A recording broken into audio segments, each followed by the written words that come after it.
Amen. Hallelujah. Semeni amen. Ndashimira Imana kubw'umugoroba mwiza twongeye kugira no kuba imbere yayo. Rero Imana yabikoze ishimwe cyane. Amen. Amen. Ariko ntaragira cyangwa se ntaratangira nasabaga Mandela yuko atambuka kicara hano n'abari abandi bose bicare muri zino ntebe zibegereye. Rimwe na rimwe umuntu azasa nk'uri mu materaniro abiri y'abantu bicaye ukubiri.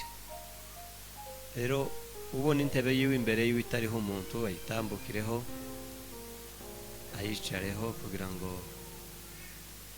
dukomeze. Namwe ntaravuga mu mazina mwigira imbere kubera ko namuvugiyeho, kubera ko ari umudiyakoni. Abandi bakomeze bicara imbere, ufite intebe imbere witariho umuntu yayicaraho.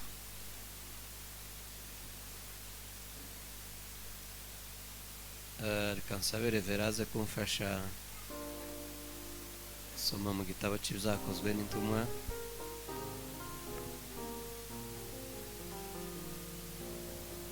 zakozwe n'intumwa 17.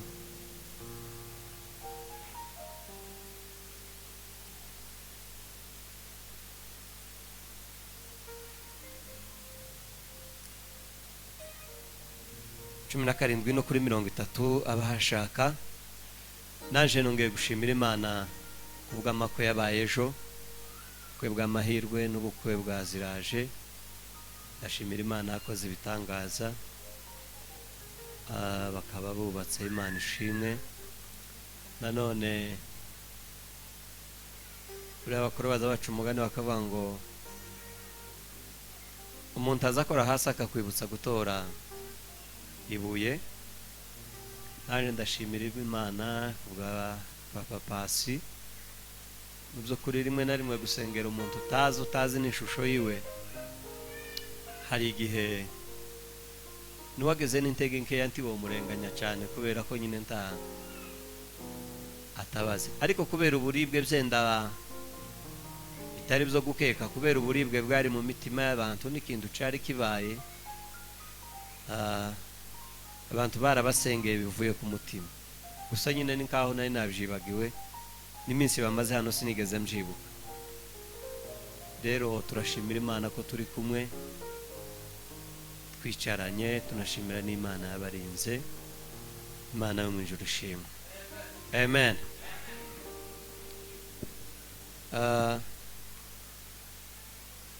Rimwe na rimwe umuntu asigaye avuga ngo ntaza gutinda, bikaba tumenye uko byagenze ugasanga uratinze.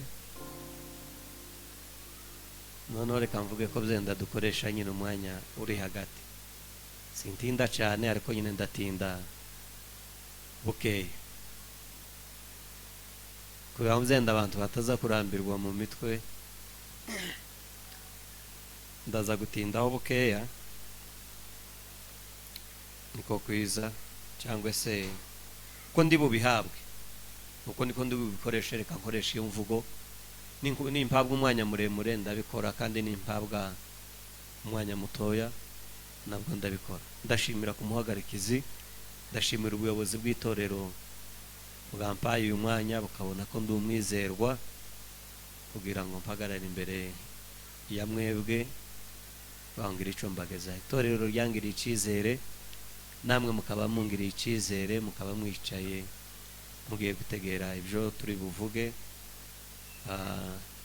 Nabyo ndabishimira Imana cyane. Amen. Ubushize nababwiye ko bino bintu rimwe na rimwe bitari byo kumenyerwa, byenda bitewe n'amateka runaka, kubera ko kubivuga umuntu ataranezerwa biza bishaka gutera nk'isoni. Ariko nyine iyo umuntu amaze kwinjira mu kindi kirere uzubivuga ntacyo uciye ku ruhande. Ariko rimwe na rimwe amateka agira impact ku buzima bw'umuntu. Kabigiye kimwe ubwira amateka kuvuga ngo usubire kandi uyacamure azoze guhuruka muri bino bikagora. Hakaba n'abandi bagira amateka bagatangirira muri bino naye akaja ahandi, nabwo kuvuga ngo azosubira bigarure nabyo bikagora. Ariko abo duherukana namubwiye ko bino bintu byenda kubimenyera njyewe bizangora, kubera ko mbeheza agaciro kanini cyane. Iyo mwicaye mutegera gutya ni ibintu njyewe mpa agaciro kanini, kubera ko n'Imana iba yabikoze apana ubwenge bwanje. Sinja kure y'indirimbo baririmbye, naje ndasa n'ugendera muri ya ndirimbo, kubera ko niko numva. Reka badusomere namara turirimbire aka gatero kavuga ngo, indirimbo twari tumaze kuvuga ngo yatugarurishije umubiri we ari cyo gitambo. Nindangiza nze kwinjira mu ijambo akanya gatoya katari kanini cyane, kugira ngo nze gusoza. Kandi nimubona byenda nsohotse mbere y'amateraniro muranihanganira. Hano hariho umunanje apfushije muramu we, byenda kugira ngo mpagere nageze kare ntabandi bantu nahasanze. Nimubona nsohotse mbere y'amateraniro niyo mpamvu, ariko tibigire uwo bikwaza cyangwa se ngo agire ukundi yibaza, azaba ariyo mpamvu. Ngaho dusomere, somega gahoro gahoro. Ibyakozwe n'intumwa 17 n'umurongo wa 30. Yego. Aravuze ngo koko Imana yirengagije ibihe bya kera, koko Imana yirengagije ibihe bya kera, ubwo abantu bari mu bujiji. Igihe abantu bari mu bujiji batari bazi. Ariko ubu irahamagara abantu bose iyo bava bakagera. Ubu nyine irahamagara abantu bose iyo bava bakagera ngo bihane. Kuko yashizeho umunsi wo gucira isi yose imanza. Kuko yashizeho umunsi wo gucira isi yose imanza zitabera ikoresheje umuntu yatoranije, kumuzura akava mu rupfu mu bapfuye. Yego. Byabereye abantu bose icyemezo cyabyo. Amen. Amen. Byabereye abantu bose icyemezo. Amen. Hariho biri ijambo ry'Imana ni nkaho abantu bose bataza bayumva, ariko nizivuga neza, zivuga ikintu ukawumva nyine iragisobanuye byenda nubwo umuntu atokwirirwa asobanura. Nimba ufite Bibiliya yera nawe byenda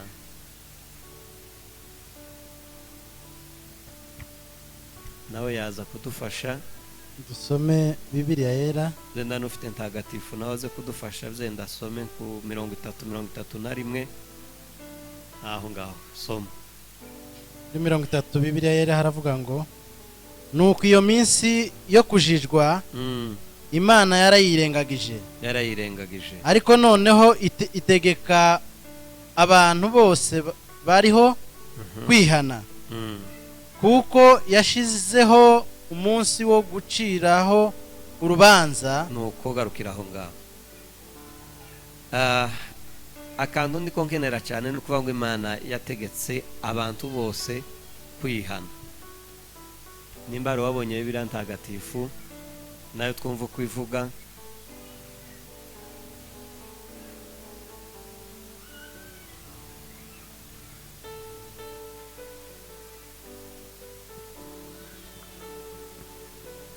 kadusome.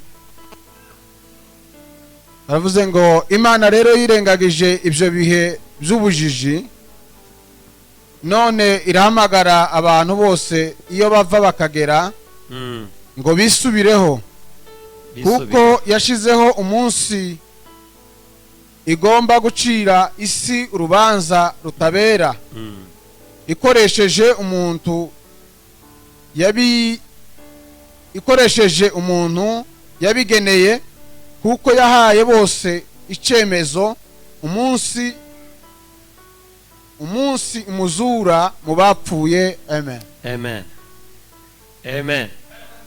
Noneho duse tubumbe ibitabo abamaze gusoma, Imana ibaho umugisha, baramfashije kubera ko byenda byose sinari kubishobora njenyine.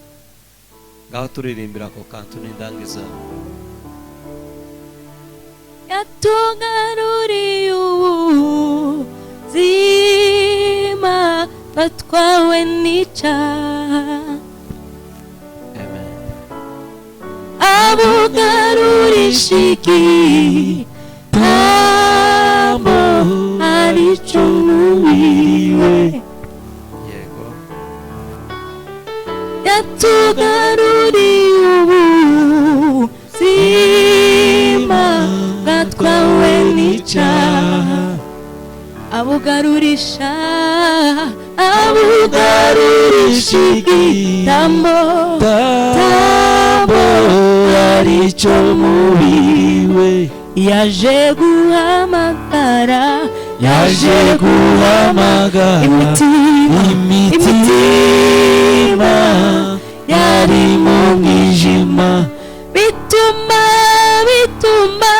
bituma yambara ishusho y'icyaha cy'umwana w'umuntu.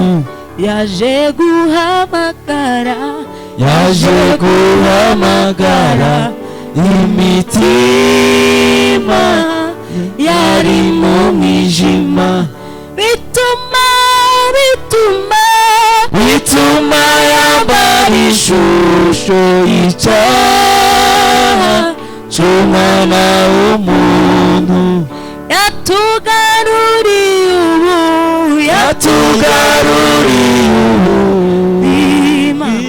ubuzima bwatwawe n'icyaha, abugarurisha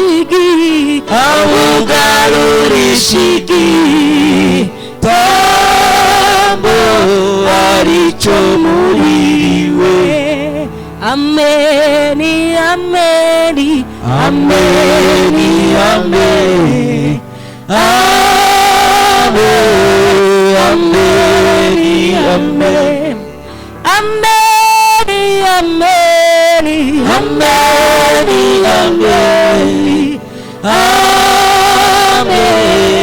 ameni, ameni. Amen. Amen. Semene amen. Hallelujah. Ndavuga hejuru yo kwihana cyangwa se kwatura cyangwa se kwirega. Iri wacu bazaga bizita ngo no guca ku ndarasa. Bariya abanyamurenge bagira imvugo yo mu kinyabufura. Ushobora kumva ngo guca ku ndarasa ni nk'ibintu bidateye nk'isoni, ariko kugira ngo umuntu uje kwirega kugira gute zazivugika nyine zazumvikana, ariko imvugo nziza no guca ku ndarasa. Ugaca ku ndarasa ukahikurura, ukikurura ugahanagura, imvugo nziza cyane. Uyu munsi ndavuga hejuru yo guca ku ndarasa. Amen. Guca ku ndarasa, nubwo byenda nshobora gusimbira nk'ahandi, ariko ijambo nyamukuru ni uguca ku ndarasa, cyangwa se kwihana, cyangwa se kwirega, cyangwa se kwatura.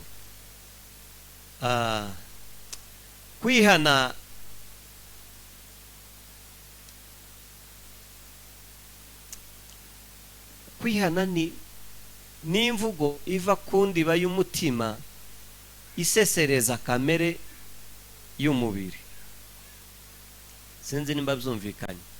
Ni imvugo iva ku ndiba y'umutima uciriye bugufi Imana, ariko ifite gusesereza kamere y'umubiri, cyangwa se ifite guta hanze kamere y'umubiri, cyangwa se ifite kwambura agaciro kamere y'umubiri. Kubera ko imbuto za kamere Bibiliya bivuga mu gitabo cy'Abafilipi zirahari, zirazwe. Imbuto za kamere zirahari, zirazwe. ni ukwiba, ni ukwica, ni ukugira gute, ibintu bene ibyo ngibyo. Rero guca ku ndarasa k'umwuka ni ukubwira kamere ikayibwira ati wankoresheje igihe kinini kandi ukankoresha ibintu bikojeje isoni, none guhera none ndaguhanaguye, ciye ku ndarasa, bye bye, ukaba urihanye cyangwa se ukaba uciye ku ndarasa.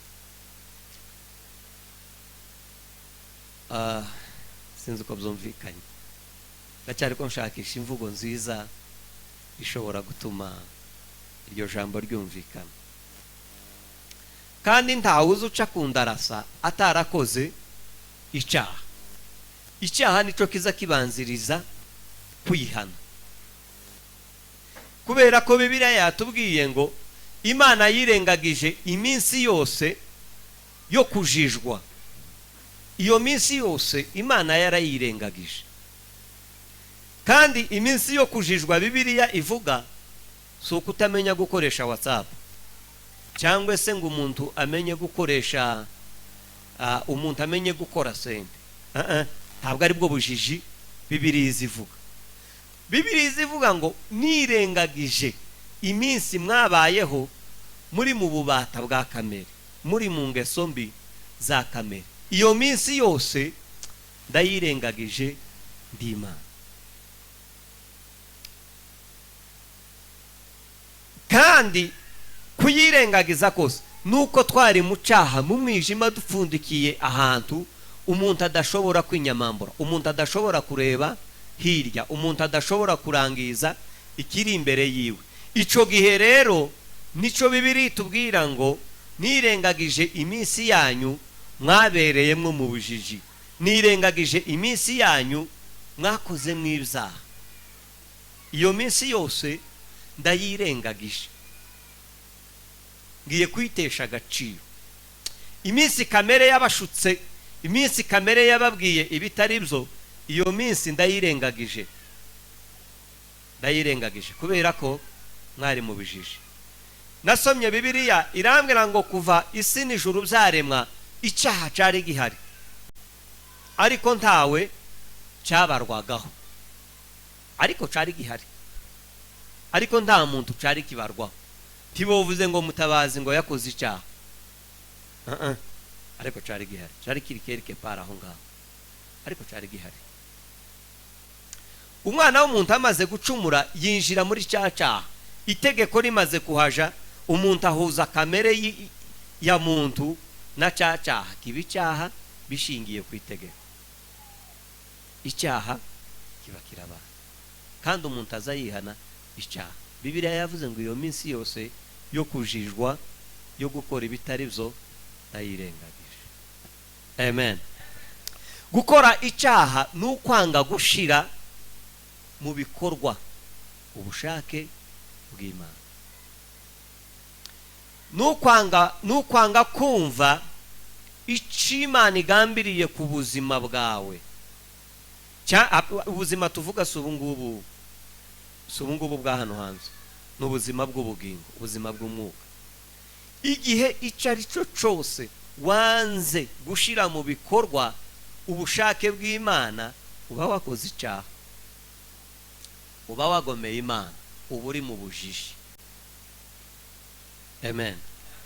Icyaha cya mbere kibaho, ni ukutumvira.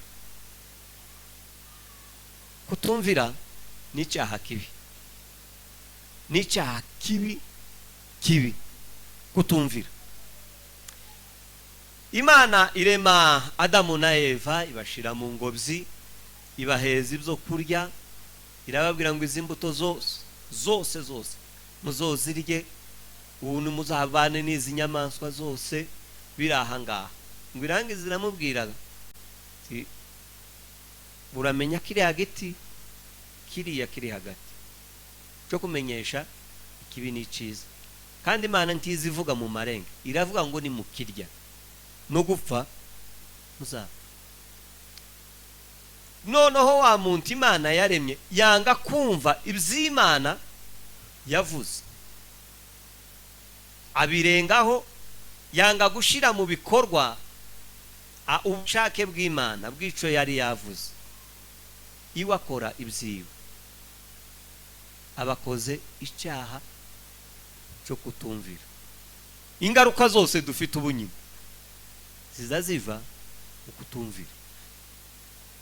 Kutumvira nicyo cyaha cya mbere kibi kiba, no kutumvira.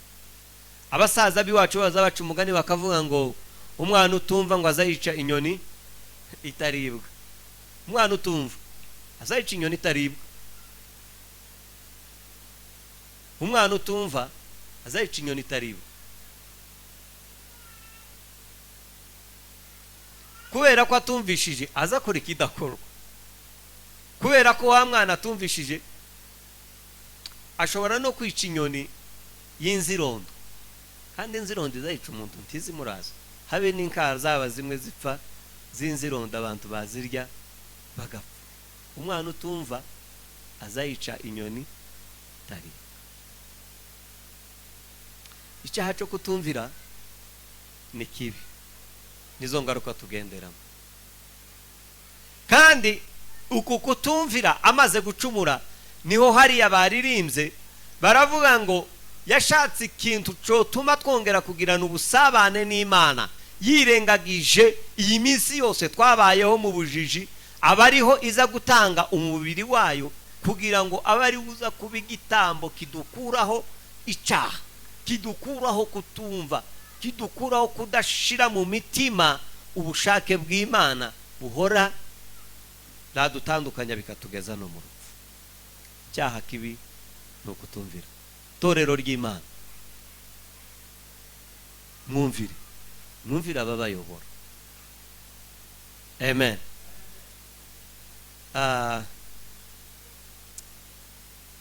Kandi aho umubyeyi yaje akubwirira umwana we nk'umwana utumva azayica inyoni itaribwa, aba yageze kure, bageze kure kabisa. Umukristo utumva ni ukuri. Umukristo utumva azica inyoni itaribwa.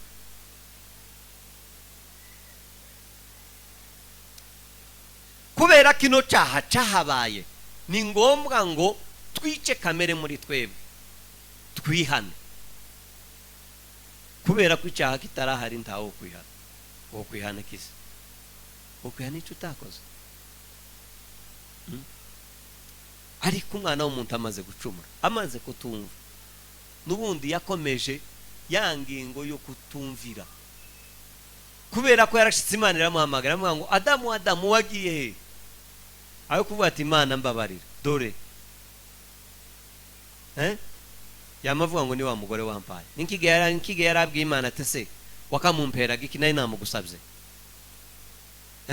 N'ubundi ko wamuzanye ari wo kuzonkorera ishano, dore niwe wamuzanye, niwe wabikoze. Ariko kubera urukundo Imana idukunda, itanga igitambo arico umubiri we. Icyaha cya mbere kibi no kutumvira. Abantu bari muno bose tugende tugire kumvira, tugire kumvira cyane cyane cyane. Uyu munsi ndakoresha ibyanditswe cyane baze kumfasha gusoma mu gitabo cya Samweli wa mbere 15:23 no kuri 25. 15:23 ageze kuri 25. Hariho ingeri nyinshi z'ibyaha, bya bindi tumenyereye, ntabwo ari byo ndi buvuge. Byenda noza kubikomozaho gusa, ariko ntabwo ari byo ndi buvugaho cyane, ntabwo ari byo ndi bukoreshe cyane. Ariko twumve cyane yuko kutumvira ari icyaha kibi, niyo ntangiriro yo kurimbuka.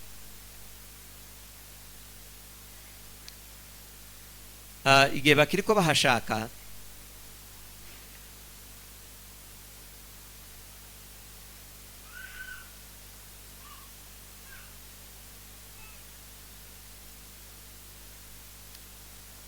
usomye hano imbere yaho yavuze ngo narayirengagije, ariko noneho itegeka abantu bose ahariho hose kwihana. ni ukuvuga ngo iyo bimaze kugenda gutyo, Imana yategetse abantu ahariho hose naho bariho hose kwihana. Rero iyo tubwira abantu kwihana, si ibyacu, ntabwo ari ku nyungu zanje kwihana. Kwihana kwawe ntabwo ari inyungu zanje, kwihana kwawe ntabwo ari inyungu zanje, ntabwo ari inyungu za revera, ntabwo ari inyungu zanganira, ahubwo ni inyungu zawe ku giti cyawe. Iyo utihana uba wihemukira, uba urushaho kwigira hirya n'ubushake bw'Imana. Kandi Imana yavuze ngo yashizeho n'umunsi wo kuzohana, wo kuzocirwaho urubanza rw'iteka ibikoresheje umwana wayo, kubera ko abantu banze kumva no kwihana, bakanga kuva ku byaha no kubisa nabyo. ni ukuvuga ngo Imana yateguye n'umunsi wo kwihana kandi wo guciraho abantu urubanza. Kutihana egare kuja mu rubanza, kuja mu rubanza egare gutsindwa iteka ryose, ariko kwihana egare inzira yo kuja mu bugingo buhora. Formule nziza yoroshe itagoye pe, kubera ko ntuwoja kuburanya Imana. Bibiliya yaravuze ngo ico wakoze cyose mu bwihisho, iriya mu busesero bw'umutima, iriya mu mizi y'umutima, iriya kundiba y'umutima, ntawe uri kukubona wiherereye. Izo byose semeni amen. Bibiliya yaravuze ngo muri Zaburi aravuga ngo muzamukora ibyo byose nkabihorera, nkabareba imba mbareba. Uri mu bwihisho imba nkureba, wagiye mu kazi imba nkubona, wagiye muri loje imba nkubona, wagiye mu burozi imba nkubona, wagiye gusenga imba nkubona, wagiye mu kazi imba nkubona, uryamye mu wawe nijoro mu mwijima umuriro wagiye, icuza ukoramo cyose imba nkubona, byose ndabireba nkakwihorera. We warangiza ukagira ngo n'ubwenge bwawe n'ubuhanga bwawe, warangiza aho ugashaka kwivuga ngo ndi umuhanga nzi guhisha, zambyihorera ariko nkabibona. Ariko umunsi umwe zobishira ku mugaragaro. Hari ico wakoze mu bwihisho, hari ico wakoze iriya mu musesero w'umutima, hari ico wakoze iriya mu bworo bw'umutima, hari ico wakoze ubeshera abandi bantu iriya, hari ico wagambiririye kugirira abandi nabi, cyangwa se hari ico wagambiriye kubwirira abandi nabi ibyo batakoze. Nimba uhari utihana bizoja ku mugaragaro. Timubona kuriya bimeze hari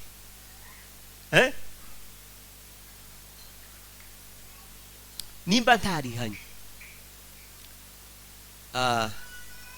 Sinzi hano nimba ari abantu bazi mu Gipo iri epfo, hari ahantu hamwe hitwa Imikebenge, ni mu Bibira gusa. Nagiyeyo nijoro mu mwijima wicura burindi, kaza duhanuka ku myuka, kazohanuka ukitura mutaba ikazikumira, wazuhagarara amaguru ntiyiki. Ico nakoreya cyaba ciza cyaba kibi kizaje kumugaragara. Ntacyo dufite kuzireguza. Ibi bindi abantu bari mu kuvuga by'ubuntu byaje zo kubabwira ngo mwihane, imbabazi z'Imana zarabaye. Ni ikinyoma, ni ikinyoma, ikinyoma cyambaye gusa. Kibakaza bababesha bitwaje Bibiliya kubw'intege nkeya zo kudasoma, cyangwa ngo mugende hariya kubera ko bavuze igihwanye n'irari ryawe wumva wewe wokora cyo kurengera ku bwa kamere y'umubiri, wumve ko ariko kuri. Ni ikinyoma. Bibiliya yavuze ngo Imana yirengagije iminsi yacu yo kujijwa. Utaramenya igihe cy'icyaha cyagiye nababwiye, cyari kiraho ngaho kitariko kidafite uwo kibarwaho, ariko ubu nyine icyaha kimbarwaho. kikabarwa ku muvandimwe kubera ko itegeko rihari.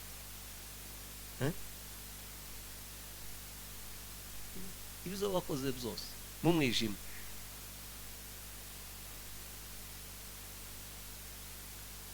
wavuze umuntu w'abandi nabi, ja kwihana. Wagambiririye nabi gusa, ja kwihana. Wabesheye umuntu w'abandi, ja kwihana.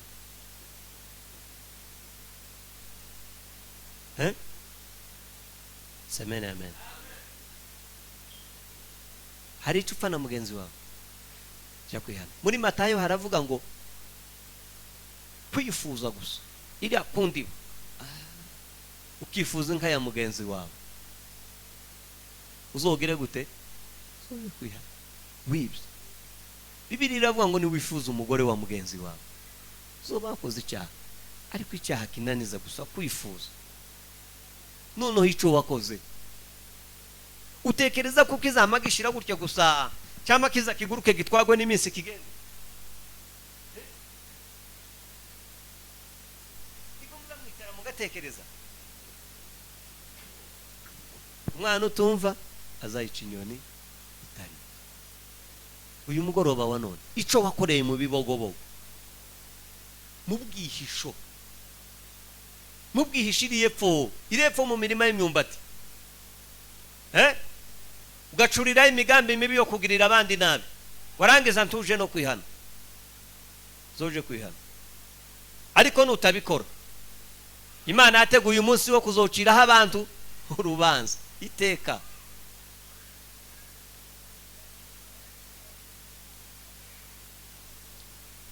Imana itubabarire. Amen. Amen. Imana itubabarire.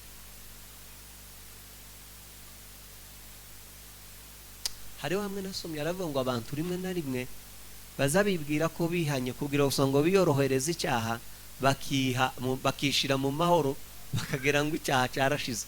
Icyaha ntikiza kibora, tibikunda. Icyaha ntikiza kimarwa n'iminsi, tibikunda. Tikiza kibora. Reka mvuge muheto, ariko hari ikibazo.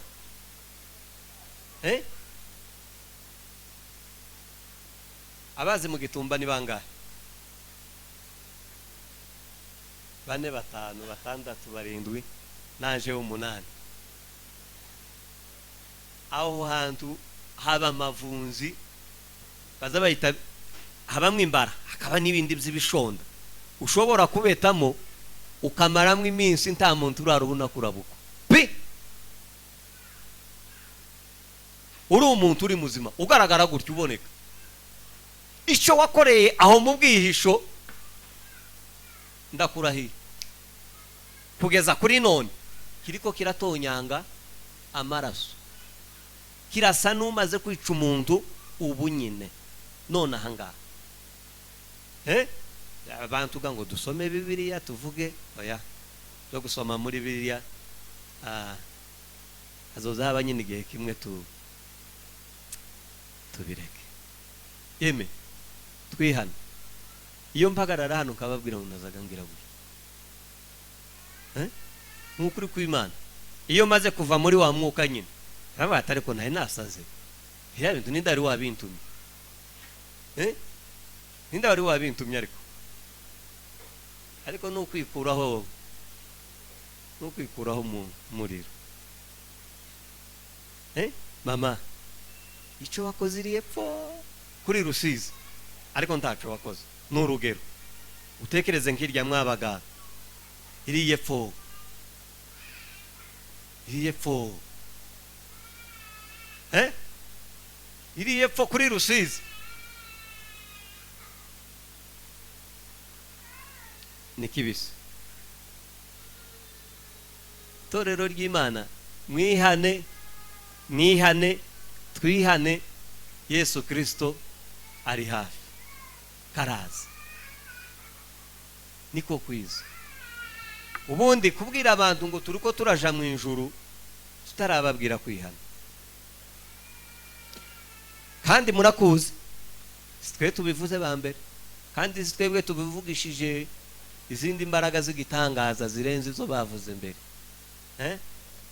ariko natwe twongeye kuyabandi ayo wumvise birizi ivuga ngo amagambo yose wumvise niyo azogucira urubanza.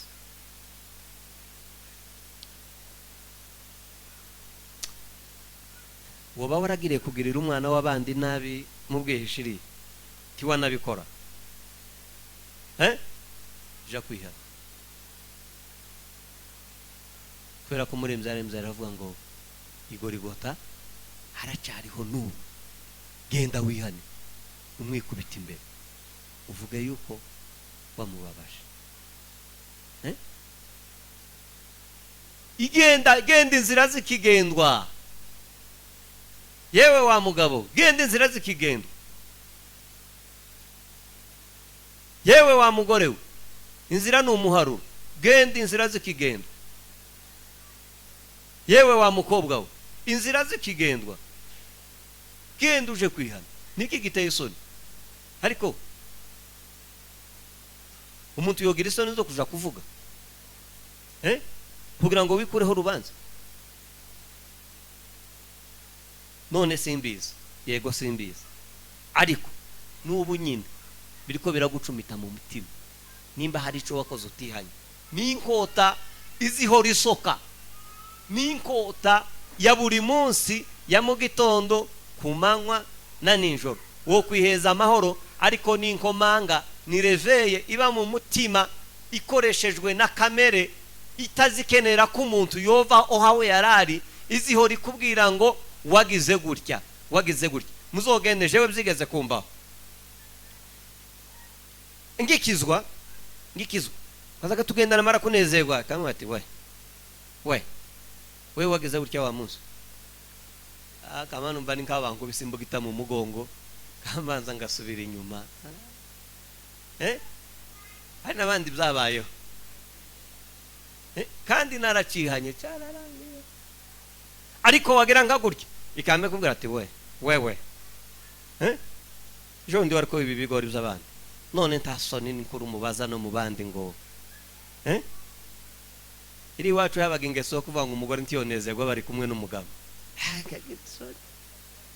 tegenkeya gusa aho zanga kunezerwa hari umugabo wo kwihana hari kweli uruko wanga kunezerwa hari wo kwihana hari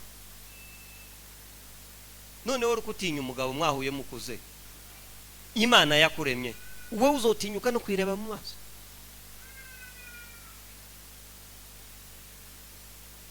Ngaho nsomera nimba wahabona Samweli wa mbere bice 15 umurongo wa 23 no kuri ugeze kuri 25.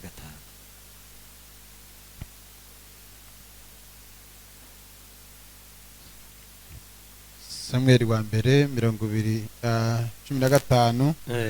23.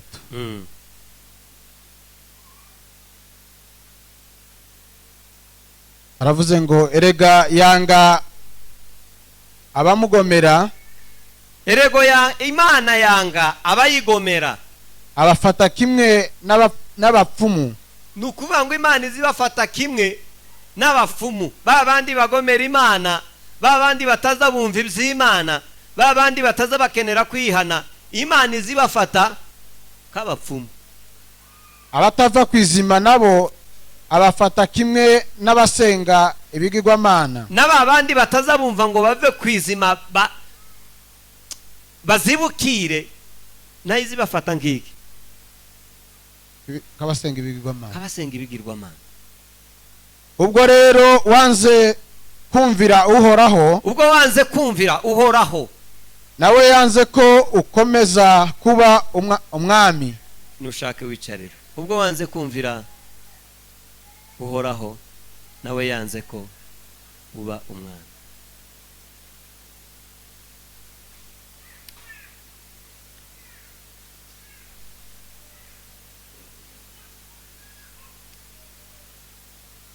ko biri jambo ry'Imana mwayumvishije.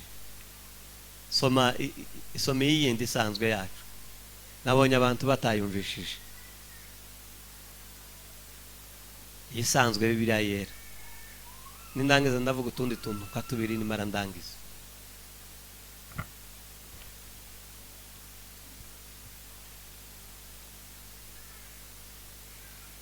Bavuze ngo kuko ubugome busa n'icyaha cy'uburozi. Aha. Semene amena. Amen. Amen. Nimushake mwange kwikiriza ariko timwanga no kumva. Nubwo wirengagiza ugasa n'utari hano. Imbere y'Imana urahari. Pe. Usinzire ureke wumve ureke ariko imbere y'Imana urahari. Ibi ngibi uzabibazo. Subiramo. Mwenga bafata abo bana mwoka byaramo. Mubiyegereze. Kuko ubugome busa n'icyaha cy'uburozi. Kuko kugomera Imana imbere y'Imana bihwanye n'icyaha cyo kuba umurozi. Kutumva gusa. Kugomera kamere Imana. Kugomera ubwiza bw'Imana muri wowe. Imbere y'Imana bihwanye no kuba umurozi. Kandi nudakurwa ku ijambo asa nuramya ibishushanyo na terafimu. Nudakurwa ku ijambo arasa Kandi nudakurwa ku ijambo asa nuramya ibishushanyo na terafimu. Ubwo wanze ijambo ry'Uwiteka nawe yanze ko uba ku ngoma. Amen. Amen.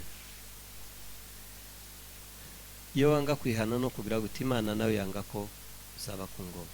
Kandi kwanga kuba ku ngoma si ukuzaba perezida. No kutazimana n'Imana ngo mu bwami bwo mu ijuru. Igihe cyose utarirega. Igihe cyose utarakura kamere mu buzima bwawe n'ubugingo bwawe. Imana ntizemera ko uzoguma ku ngoma. Imana ntiyoroha yemera. Imana ntiyokorera iyo kosa. Imana si cyo gipfu. Imana si yo mutamenya wo kuvuga ngo wozoyica mu jisho. Reka. Ti woyica mu jisho ntibishoboka. Igihe cyose utihanye n'Imana yo mu ijuru tizemera ko uba ku ngoma. Iyo umaze kugira ngo wihane neza, iyo umaze kwiyemeza kuri umunyabyaha ufata umwanzuro wo kuja kwihana. Cyo nicyo cyambere. Icya kabiri kwihana no kwatura ibyaha byawe ubivuze mu mazina yarusha uko wakabikoze uko byakabaye niko kwihana nyako. Kandi nimba warigeze ugirira umuntu nabi ari hano uzogenda umusange uje kumubwira niko kwihana nyako. Niko Bibiliya yemera, niko Bibiliya ivuga. Apana ibintu byo kuvuga ngo naramubabariye pembeni. Uzogenda umuhamagare mubwire ngo cagihe warambabaje. Mugihe wambabaje rero naje kubera ko nababaye naje ndakubabariye. Nukuvuga ngo umuti w'ubugome bw'icyaha nukubabarira. Ubugomboro bw'icyaha cyakugizeho imbaraga nukubabarira. Ubugomboro bw'icyaha cyakugizeho ububasha n'ubushobozi nukubabarira. Iyo ubabariye uba wikuyemo isumu, uba wikuyemo ubugome, uba wikuyemo n'ukwividura ukividura. Ubundi kubabarira ni igikorwa c'abanyembaraga. Kandi kubabarira utakwatsa imbabazi naco ni igikorwa c'abanyabwenge. Hari intambwe zine zo kwihana. Iya mbere, intambwe ya mbere ni ukwicuza ibyaha. Icyo wakoze ukagenda ukacicuza, ukabona ko ari kibi, kumva ko ari kibi, kumva ko gikoje isoni, ukumva ko kizokubuza ijuru, ukagenda ukacihana. Icya kabiri ni ukwatura ibyaha byawe ukabivuga. Kuvuga ko nari umusambanyi ntacaha kirimo. Tukaze hano ngo bivugire hano. Oyaye. Imana yaduhaye ubwenge. Tukaze ngo bivugire hano. Cyangwa uvuge ngo jewe nishe umuntu hano ngo mumbabarire. Amategeko azogukurikirana. Amategeko y'Isi azogukurikirana. Genda. Ujiriya. shikupfuka mu mubweti wawa muri 90 nishe umuntu w'abandi none ga mbabarira. Ejo bundi mu 2005 nakubise ihene y'abandi irapfa mbabarira. Mu 2012 nibye inkoko y'abandi nyirayo ntiyamenye yo yagiye sinaja no kwihana kandi byenda niyo bari bafite imbere n'inyuma ushe kwihana. Nimba atari hano ja kubungere wihana ariko nuzanuka bati nishe umuntu shauriya no kwatura ibyaha ukivuze mu izina uko wagikoze. Icya gatatu no kureka ibyaha ukabizunuka ukabiva ugaheba ukazibukira ugaheba. Somera mu Baheburayo sinogenda ntahasomye nanone sikunda tinzeme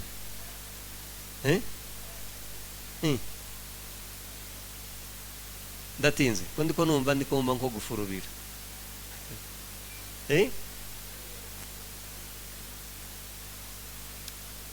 Abaheburayo bice 10 n'umurongo wa 22 no kuri 27.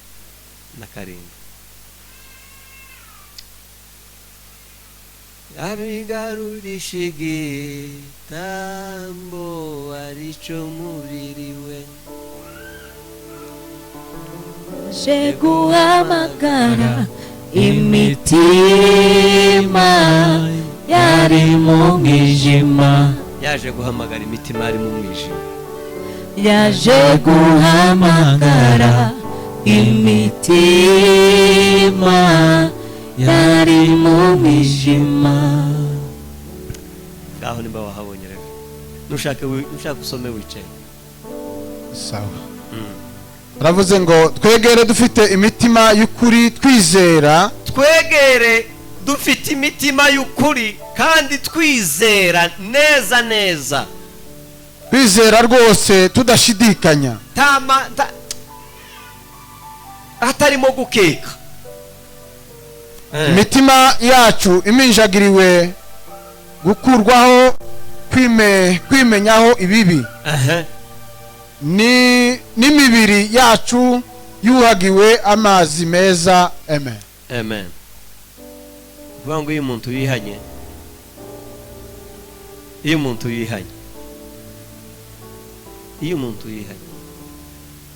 ukihana bivuye kundi baye umutima ukihana byarakubabaje ukihana byaragushegeshe cyane. Ni nk'umuntu wuhagiwe amazi meza. Iyo wuhagiwe amazi meza uzawumva utuje. Icuya wari ufite intumo yose uzawumva ishize ukagaragara uboneye usa neza ukagaragara ufite umubiri mwiza usa neza iyo umuntu yihanye. Ariko iyo umuntu atihanye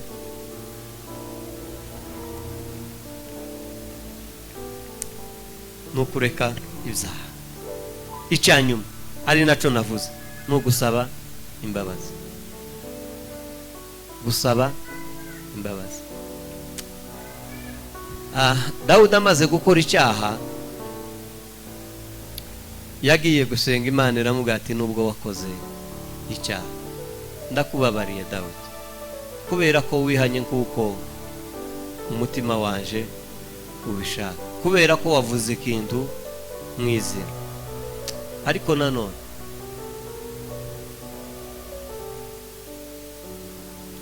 ingaruka zacu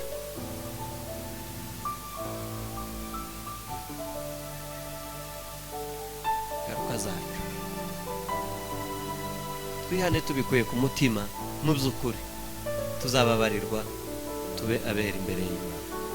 Torero ry'Imana twihane uyu mugoroba wa none. Nimba Imana yose ikabona yuko uri muzima ntacu umutima ugushinja ntacu umutima ukurega nta kintu wakoreye mu bwihisho gituma utashikira ubwiza bw'Imana. Jimbere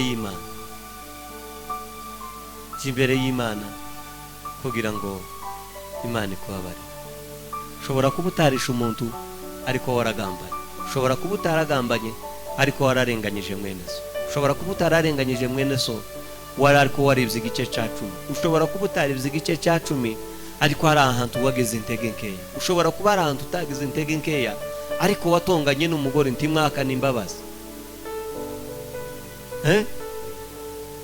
ushobora kuba utarageze gutyo ariko hari akandi ko mu bwiherero ahangaha muri quartier, mu mwijima abona umwijima urabaye ukabona nti bari ko bambona, ugasoma ku gakombe cyangwa se ugakurura kuri ka, cyangwa se ukakora ikindi cyaha.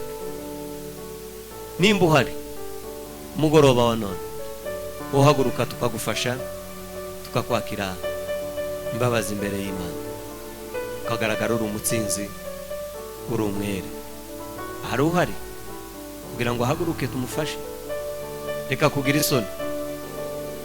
nimba ari ahantu ukiraniwe hatoya, haguruka turangiza dusenga Imana kugira ngo Imana yo mu ijuru itwezeshe amaraso.